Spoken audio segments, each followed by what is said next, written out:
Operating the machine. When you arrive on site, always do a site assessment first.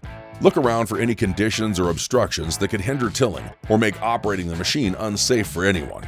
If there is a source of sparks, flames, or unknown vapors nearby, do not operate.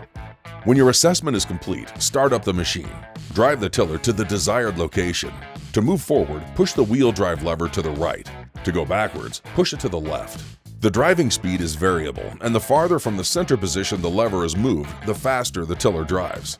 When centered, the wheels are locked in the neutral position.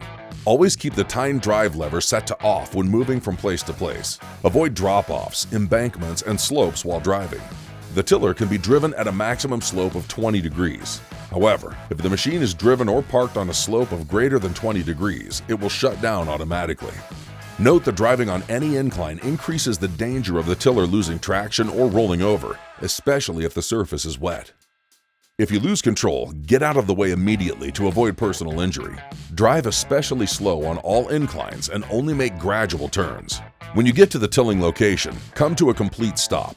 Adjust the depth bar to the desired depth. In most soil conditions, the bar can be set with a pin in the third hole from the top. When you're ready to start, move the tine drive lever to on or reverse. Squeeze the clutch lever to engage the tines and start digging. Slowly start to drive forward with the machine until you reach your desired speed. Never drive in reverse while tilling. If you need to drive in reverse, move the tine control lever to off before moving. After one pass is made, if necessary, make a second one. Most soil conditions will require two. If you want a deeper till, move your depth bar up one hole at a time after the second pass. Slow your speed if the wheels start to spin or you hear your engine start to overload. If the engine lugs down or the tiller slows, release the wheel drive control lever until the engine speed recovers, then start to till again. Grease the zerk on both ends of the tine shaft flange every 4 to 8 hours while in use. After the job.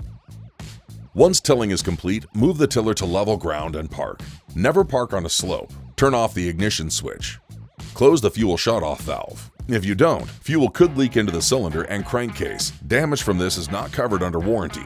The muffler and engine get hot enough to cause serious burns. Let the machine cool entirely before performing maintenance, cleaning, or touching the engine, muffler, hydraulic lines, or hydraulic fluid. Always make sure the engine is turned off before performing maintenance, cleaning, or transport by means other than under its own power. To clean the machine, wait until it's cool and then spray it down with water. Once clean, run the machine briefly to remove water from the system. Once you return to the shop, complete all other required cleaning, lubrication, and maintenance. Grease zerks on the wheel hubs should be greased once a week or more if the machine has been used heavily. For more specifics on assembly, warranty information, maintenance tasks, and more, consult your owner's manual and visit www.barretomfg.com.